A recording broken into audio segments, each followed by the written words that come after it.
Welcome, Reflections. You are over here with Arabia. Hit the like and subscribe button because we are officially leaving Mars, and you know where we headed? Straight to Egypt. Okay. So, with that being said, Reflection, get your roll up, get your pull up, because we are here to talk about Ankhesenpaaten, Egypt lost princess. And if you don't know who she is, let me get her introduction because she deserves it. Not only was she Queen Nefertiti's daughter, not only was she Queen Nefertiti's daughter, Reflection, she was the Pharaoh Uncle Nine's daughter. Not only was she the Pharaoh Uncle Nine's daughter, she was King Tut's wife. Not only, I ain't through, Reflection, not only was she King Tut's wife, she was the youngest one to ever do it. Shout out to her. So, with that being said, Reflection, go ahead, get your roll up, get your pull up, because you know how we do when we jump in with the crew.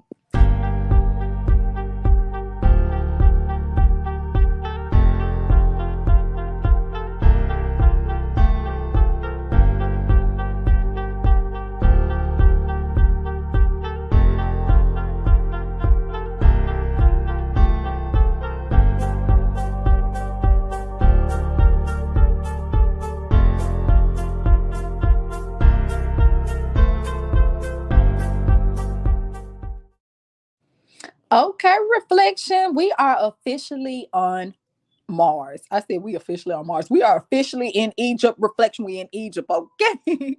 So we are here to talk about Ankhesenpaaten.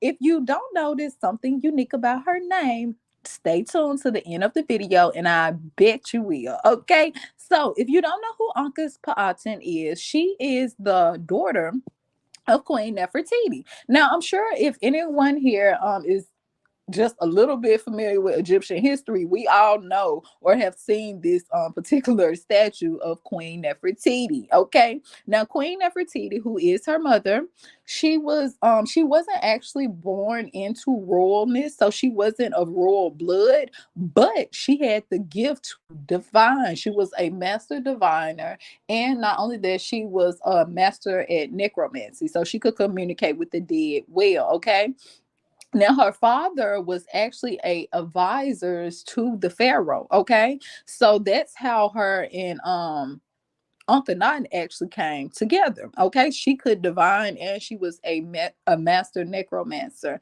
And not only that, Reflection, Uncle Nine, who is her father, which is Uncle's Paaten's father, who we're here talking about today. This is her father right here. Um, Let me show you a picture, Reflection, because everyone here, they're not familiar, so everyone may don't know. Okay, this is actually a picture of him right here. Okay, so this is actually her father, Uncle Nine. Okay, now Uncle Nine was actually born into royalty. He was born into royalty. He was born knowing he was gonna be great. Reflection. Okay, now a lot of people were not so happy with her father. Now that's, we're going to save that for another video. Remember, these are some strong rulers right here. These were some of the strongest rulers to ever walk this planet. Reflection, Queen Nefertiti, she was not only known for her beauty, but she was a ruthless warrior. You know, they say behind every great man is a great woman, and she was literally the embodiment of that. Okay, she did not play any games, and throughout this series you will learn more about Queen Nefertiti. It's a lot more behind that pretty face. So keep that in mind. With that being said, Reflection, her and Queen Nefertiti and their father and her father, Uncle Nine, actually moved to Thebes. Now, this is actually where Uncle Uncle Uncle Paaten, excuse me, Uncle Paaten was actually born. She was actually born in Thebes. Reflection. Okay. Now you have to think Uncle Nine had several Pharaoh Uncle Nine actually had several palaces all throughout the land. Okay, but his major place was in Thebes. But keep in mind, the Egyptians always stayed near the Nile River. Okay, they would always stay near the Nile River. One, they believe that the Nile River was not only a magic source of water, but it's actually one of the longest rivers in the world, reflection, and it's like that for a reason. Okay, so they will always want to stay near the river. Even think about today, reflection. There is wherever there's a river, a source of water, there's always life. Okay, so think about it like this. So they always kind of stayed near the river. So they also had one in Thebes, and they also had one in Armana. Okay, so let's keep going. But she was actually born in Thebes. Okay. Now, remember, I told you a lot of people were not particularly happy with her father. Okay. He was a great ruler. Her mother was a great ruler, but they came in and they switched things around. Okay. So Uncle Nine actually came in and he created, well, he really didn't create it, but as you can see, look in this picture. This is a picture of Uncle Nine holding Ankhesenpaaten, which is his daughter. And if you notice anything about her name, out of all of the three senior princesses, they had six daughters in all, but out of the first three, she was actually the third daughter to actually be born, reflection. She was actually the third daughter to be born, and her name was Ankhesenpaaten, which actually means living for Aten. Okay, living for Aten. Now, what is Aten? Aten is actually a solar disk god. Okay, like a solar disk or the solar rays. Look at the solar rays that are coming from the sun. That would be the depiction of Aten. Okay, now her father Uncle Nine actually took this and created a whole religion out of it. Okay, it was called atheism. Okay, it was actually called atheism. So what is atheism? Atheism is basically the worship of the sun rays, not necessarily the sun itself, like in Ra. Okay, so it was a little different. Now, I don't think that the people were necessarily upset with him with creating this particular religion. It was when her father actually prohibited the worship of any other god. You could only worship the Aten. You could only worship the Aten. Now, you have to think about this. Why was this such a big problem? Why did they have such a problem with him closing out the worship to all of the other gods? You have to think these Egyptians, reflection, especially this particular family, looked at themselves and their children as embodiments of gods. Okay, so if he was acting, Queen Nefertiti had her particular goddess she was playing, and their three children, the number three was very important to the Egyptians. Okay, so you even have to think with his third daughter, um, Ankhesenpaaten, she was the only one that is named strictly almost after her father. All of them have Aten at the end or Aten at the end, but his name is Ankhenaten. Her name is Ankhesenpaaten. It's the rest of them. You get what I'm saying, reflection? So keep in mind that's very important. And if you'll notice in any pictures with their children, he is always holding her. And if he isn't holding her, he is just interacting with her in some form of a way. Okay. Even in this picture right here, if you look to the left side of this picture, she is pointing at she's pointing at her father, actually holding her sister, Uncle Sapaatin. Okay, there you go. You can kind of see it right there. And this right here is actually a picture of them, reflection, her father, Queen Nefertiti, and they are giving praises to the sun disk or the Aten, okay, or the Aten. Okay, so her father actually came in and he created a whole religion out of this. Now, the thing about this is the trickster part about this though. Why is this a problem? If you look throughout history, this is the part that they don't tell you about. This is where the problem came in, reflection. Remember, they are embodiments. They looked at themselves as embodiments of gods. So the Aten or the Aten is him. It is Uncle Nine. So when you praise the Aten or the Aten, you are actually praising him.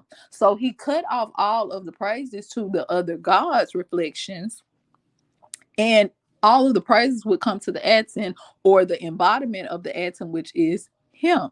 Okay, reflection. So you would have to kind of be in the circle, in the loop, to kind of understand what it was that he was actually doing. Okay, and he actually took the control from the priest and gave it to the military or the government. But you have to think he was the embodiment of the military and the government. So it was like all of the control was literally going to him. Okay, instead of going to the priest and giving the gods praises like that, you would have to come directly to him. So therefore, he made sure that no other god was being praised as well. Okay, reflection.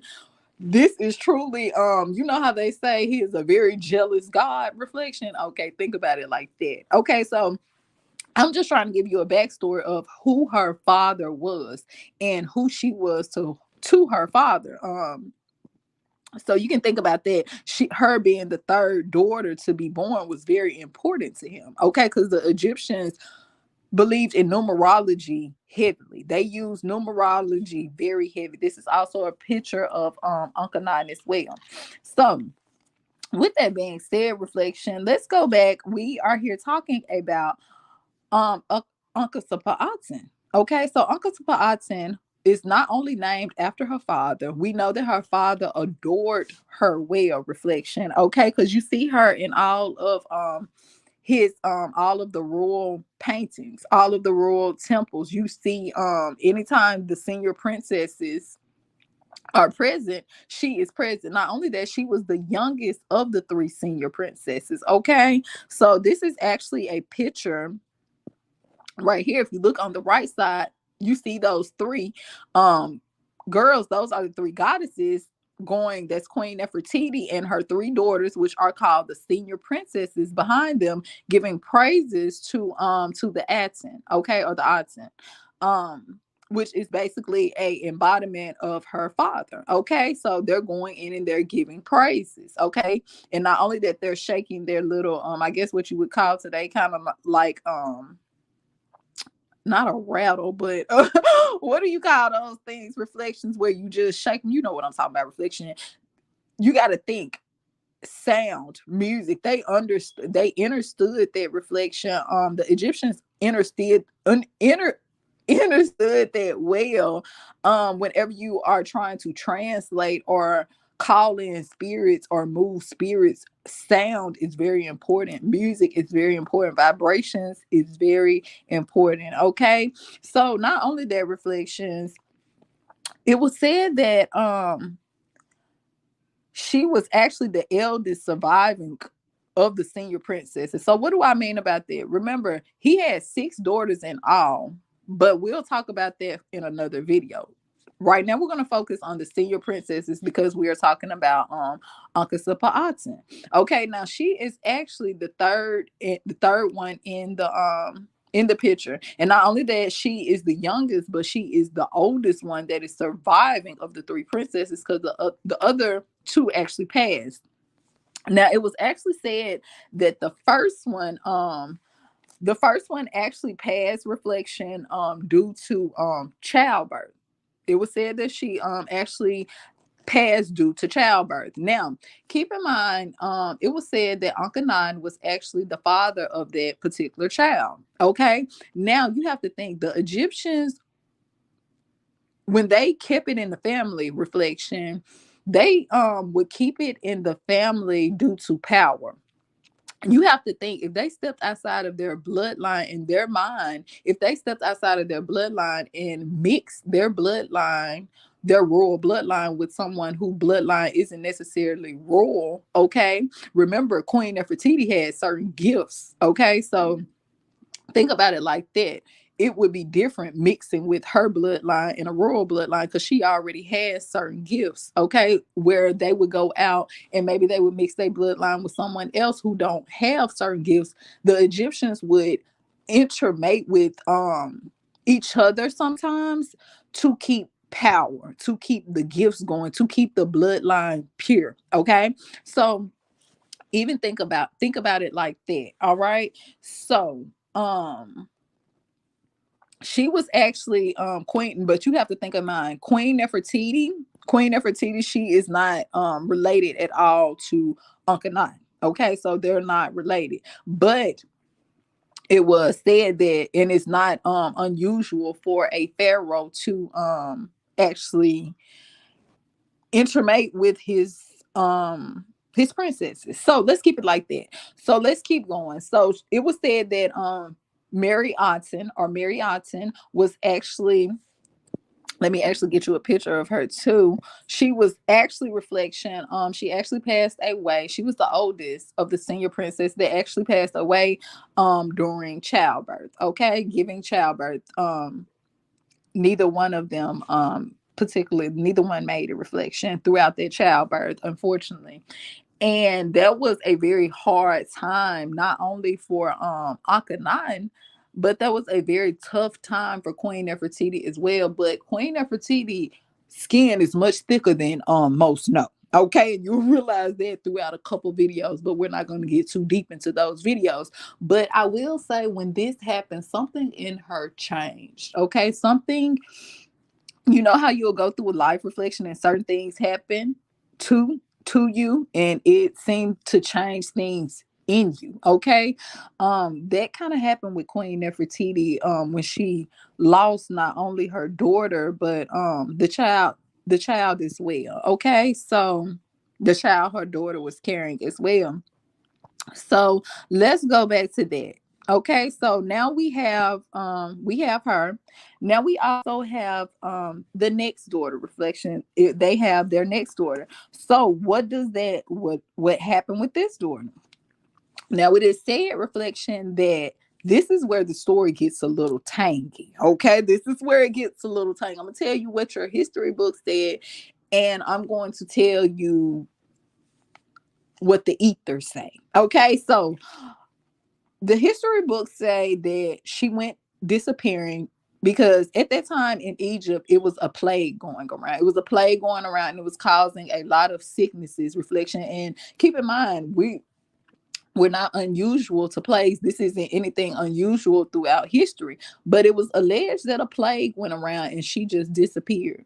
She just disappeared. They don't know if she got sick and maybe during the plague took her out, reflection. They don't know. But there's another theory too. See, Queen Nefertiti was the image of beauty. Queen Nefertiti, just think. She didn't grow old, reflection. She grew old very slowly, slower than most. She had very good genetics, but it was something a little bit more to it, reflection. It was something a little bit more to it. Okay, and we're gonna actually save that for another video, but I really want you to put that on your mind. Queen Nefertiti was the image of beauty. She was the image of a warrior. She was the image of maybe not being of royal blood, but still standing beside one of the most powerful rulers to ever touch that planet at that time. That's a lot of pressure, reflections. Okay. Queen Nefertiti was the embodiment of beauty, but don't touch. Lethal. Beauty, beautiful, but extremely lethal. Extremely lethal. Okay. Keep in mind, this is a master diviner and a master at necromancy. Okay. Um, you got to think Akhenaten stayed on top for a long time, but I'm gonna say again, behind every great man is a greater woman. Okay. Um, Queen Nefertiti reflection could be ruthless sometimes. But think about it, even throughout history, most people that stay on the top a long time, reflection, they do ruthless things. And Queen Nefertiti unlocked the code to youth way before this planet unlocked the code to youth. When they say nothing is new under the sun, reflection, nothing is new under the sun. A lot of things that you see now is a It's stuff that has already been done. It's going back to the Egyptian times. Okay, reflection. Even when you think about how they would get, you know how certain people, they'll get certain blood and they'll get the little blood put into their face and stuff so they can look younger, so they can look youthful and different things like that. Reflection. Nothing is new under the sun. And I'm gonna save that for a different video. But she went missing from history. Now, he had 6 daughters. His last 2 daughters, we're actually going to talk about. One of them actually disappeared from history. One of them actually, she just completely disappeared from history. We're going to talk about that, strictly his daughters, in another video as well, because I don't want to make this video too long. But I'm going to end it on this note, because we're going to double back in our next video in part 2. Now, the last 2 daughters' reflections, as you will notice, they're not really in a lot of images. They're in some, but they're not in a lot of the images. Remember, the number 3 is very important to the Egyptians. The more you spread your gifts, the thinner it is believed to get throughout the Egyptians bloodline. What do I mean by that's why they keep it in the family, to keep it pure. Okay, reflection. Think about it like that as well. Okay. But Queen Nefertiti, reflection, again, I tell you, she unlocked the code to youth before there was any of this adrenochrome and things like that. Reflection. Queen Nefertiti already unlocked the code. And it seemed like after her first daughter death, a lot of things change. A lot of things change. But what goes on inside the temple stays inside the temple. Reflections. Okay. So we are here talking about Ankhesenpaaten, but somehow we cannot mention her without mentioning her mother, because her mother is very important to her story. Her mother is very important to history, not just being one of the greatest rulers of all time, but being the image of beauty and unlocking the code to beauty. She is the true example of what stays at home. She is the true example of when you go in public, put on a happy face. She is the true example of this is what a happy family should look like. But when you close those doors, reflections, that's for another day. Okay, but we are here talking about Ankhesenpaaten, which is Egypt's lost princess. This is also Queen Nefertiti's 3rd daughter. Okay, she also inherited the gifts from her mother of divining. Okay, remember, her mother is a great diviner. She's a master. Queen Nefertiti was a master at necromancy as well. Reflection. Remember, they always say behind every great man, Uncle Nine is a greater woman. Uncle Nine was a great ruler. But at the same time, Queen Nefertiti and her divining skills definitely help jumpstart a lot of different things as well. Reflection, okay. And you also have to think they both praise the Aten, which is the sun, right? Which is the sun disk, not necessarily the sun itself, but the sun disk. Okay.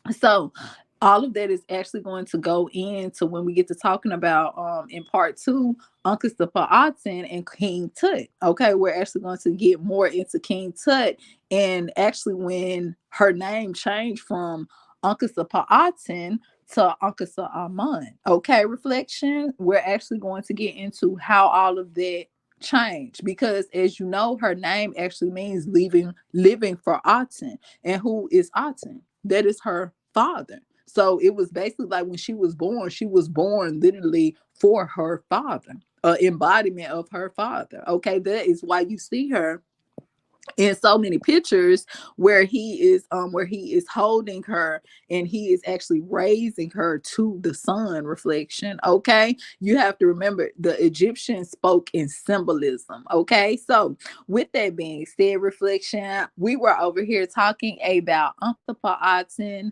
the wife of King Tut, the daughter of Queen Nefertiti, and the daughter of the great ruler of Egypt, Ankhenaten. So until next time, make sure you hit the like and subscribe button because you never want to miss out on part two. Okay, drop in the comments and let me know, what did you think? Did you know some of this stuff? Did you not? Reflection, do you agree? Do you disagree? It's okay if you do, and it's okay if you don't. Remember, a lot of these are downloads, so I don't expect you to be able to go look it up in a history book. But if you go within reflection, then you will always find all of the answers that you need. So until next time.